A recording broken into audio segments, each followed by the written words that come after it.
Fala, contadoras e contadores, tudo bem com vocês?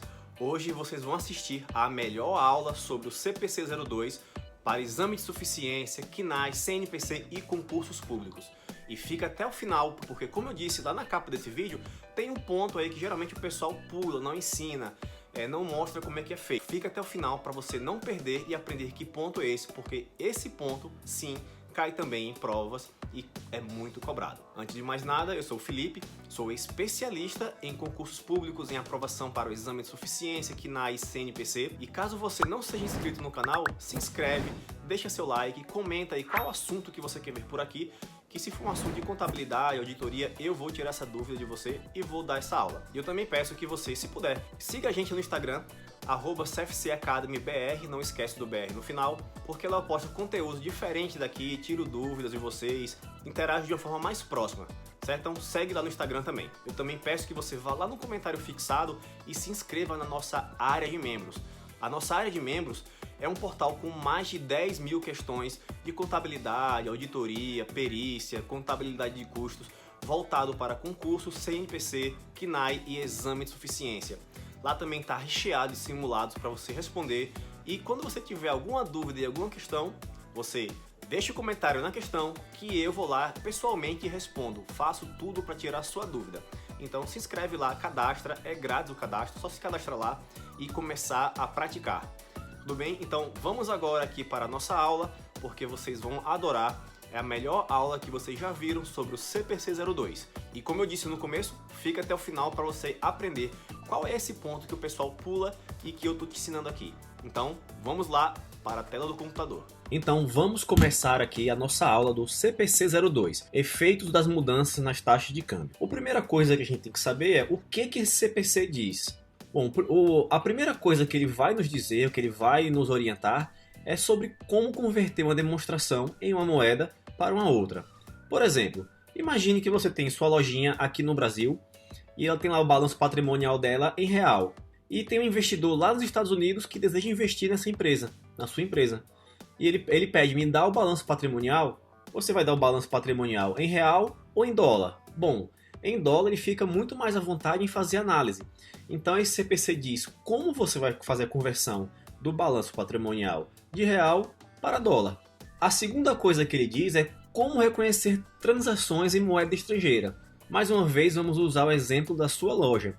Vamos supor que sua loja vende telefone celular e você comprou uma carga de 500 mil dólares em telefone celular. Só que seu balanço patrimonial ele é em real. Como é que você vai fazer essa conversão de 500 mil dólares para reais? Qual a taxa que você vai usar? É isso que nós vamos aprender. Para a gente entender bem esse CPC, a gente primeiro tem que ver aqui 4 conceitos. O primeiro conceito é o de moeda de apresentação. Moeda de apresentação é a moeda em que a demonstração contábil é apresentada. O segundo conceito é de moeda funcional. Moeda funcional é a moeda do ambiente econômico principal no qual a entidade opera. Nós vamos ver um pouco isso mais na frente.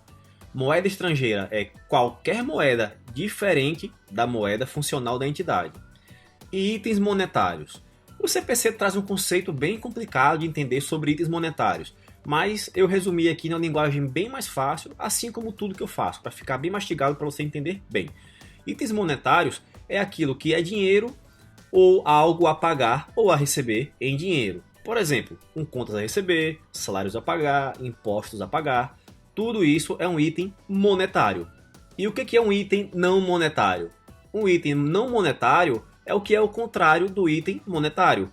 É aquilo que não é dinheiro ou que não é a pagar ou a receber em dinheiro. Por exemplo, um ativo imobilizado, um ativo intangível, tudo isso são itens não monetários. Estoques também é um item não monetário, tudo bem? Então vamos lá.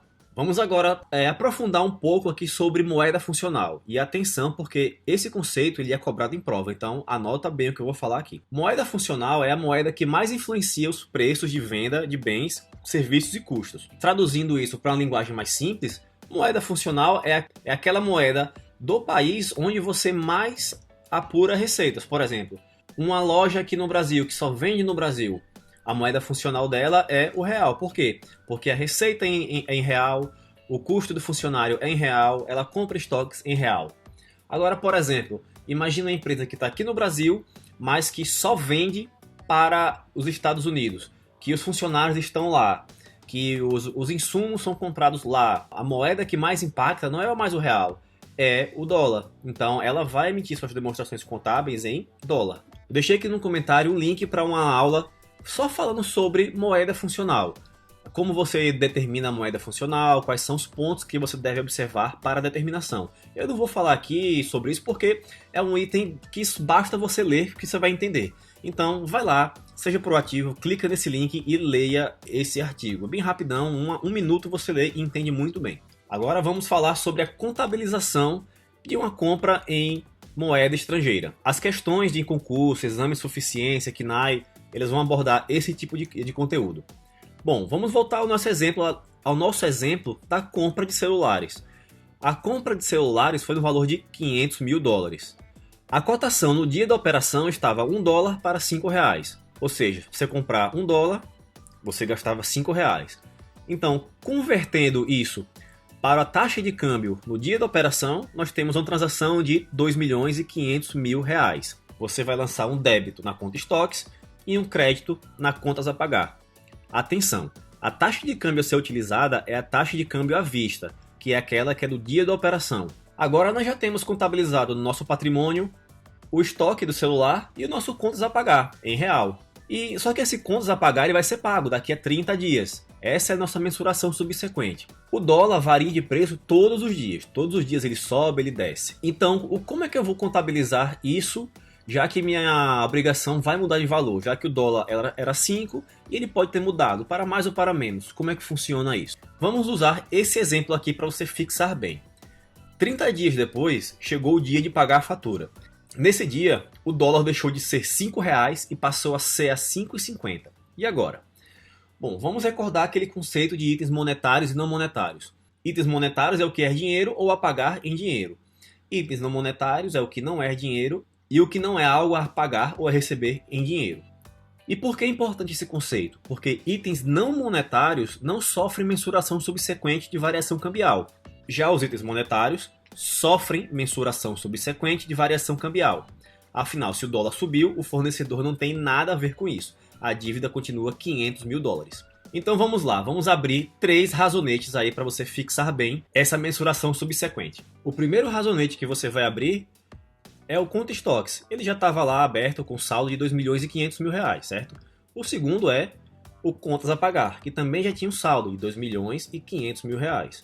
E a terceira conta é a novidade, é a variação cambial. Como o dólar saiu de R$5 para 5,50, o que nós vamos fazer? Na conta estoques, nós não vamos mexer em mais nada. Ela já está lá por R$2.500.000, então você não pode fazer essa variação cambial na conta estoques, porque ela é um item não monetário e itens não monetários não sofrem variação cambial. E a contas a pagar? Bom, se eu tinha uma dívida de R$2.500.000 quando o dólar estava 5, obviamente essa minha dívida vai aumentar 10% porque o dólar saiu de 5 para 5,50. Agora a minha dívida passou de R$2.500.000 para R$2.750.000. Como eu já tenho R$2.500.000 registrado, eu só tenho que fazer o lançamento contábil da diferença. Então eu vou lançar um crédito no valor de R$250.000 para fechar os R$2.750.000 e um débito na variação cambial. Essa conta variação cambial é uma conta de despesa que vai lá para o resultado, lá para a DRE, no mesmo valor de R$250.000. Isso significa o quê?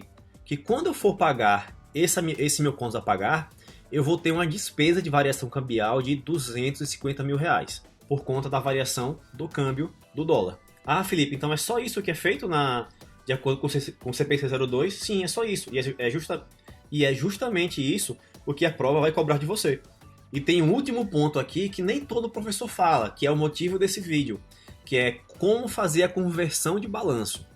É por isso que eu disse que eles estão ensinando errado, que os outros ensinam errado, e aqui você aprende correto. Como é que faz a conversão de balanço? O que é feito? Bom, se você pensou que era só pegar os valores e converter para a data do balanço, tá errado. Você está aprendendo errado, como eu falei. O que é que você tem que fazer? Bom, decore essa tabelinha aqui. Ativos e passivos, igual a taxa de fechamento. Patrimônio líquido, taxa histórica. e as contas de resultado, a taxa do dia da operação. E vamos mais uma vez fazer um exemplo de conversão para você ficar craque nisso e não errar nenhuma questão na prova. Nós temos aqui um balanço patrimonial, certo? Em dólar. E nós temos a taxa de fechamento do dólar de R$5. Taxa de fechamento é a taxa de dólar do dia do balanço patrimonial. O balanço patrimonial ele é fechado trimestralmente, no último dia de cada trimestre. E aqui nós estamos usando o dia 31/12 de 2000 Então a taxa de fechamento é a taxa do dia que o balanço foi fechado, certo? E a taxa histórica é a taxa que aquela operação lá do patrimônio líquido foi contabilizada. Então nós temos aqui um balanço com caixa de $10, contas a pagar de 5, patrimônio líquido de 5. Aplicando a taxa de fechamento e a taxa histórica, nós temos esse balanço patrimonial aqui. Pronto. Feita a conversão, nós temos um caixa de 50, um contas a pagar de 25 e um patrimônio líquido de 15. Mas a gente está vendo aqui que não está fechando. O que foi que aconteceu? Nós temos um ativo de 50 e um passivo de 40. Ué, não bateu. Mas eu fiz a conversão, como você falou. O que foi que aconteceu, Felipe? E aí chegamos ao ponto que dificilmente alguém vai te ensinar. É a conta ajuste acumulado de conversão. O ajuste acumulado de conversão é uma conta específica do patrimônio líquido que tem o objetivo de registrar essa diferença cambial. Nós estamos convertendo vários itens a diferentes taxas. Nós temos 3 tipos de taxa. Então, obviamente que é impossível que esses valores sejam os mesmos. Para isso, nós temos essa conta ajuste acumulado de conversão. Ela serve para contabilizar a diferença da conversão cambial a diferentes taxas. Agora aqui vamos ver. Nós temos um caixa a 50 e o contas a pagar 25, um PL de 15, e dentro do PL nós temos essa conta aqui, ó, ajuste acumulado de conversão, 10. Agora sim, o meu passivo e o meu ativo bateram. Pois é, pessoal, esse aí foi a melhor aula do CPC 02 que vocês já viram. E o que vocês viram é cobrado exatamente assim nas provas. Você pode estar pensando, poxa, mas é só isso? É só isso. E por que parece difícil? Porque as pessoas parecem que querem complicar na hora de ensinar. Mas não, o CPC 02 ele é muito tranquilo de você aprender, muito tranquilo.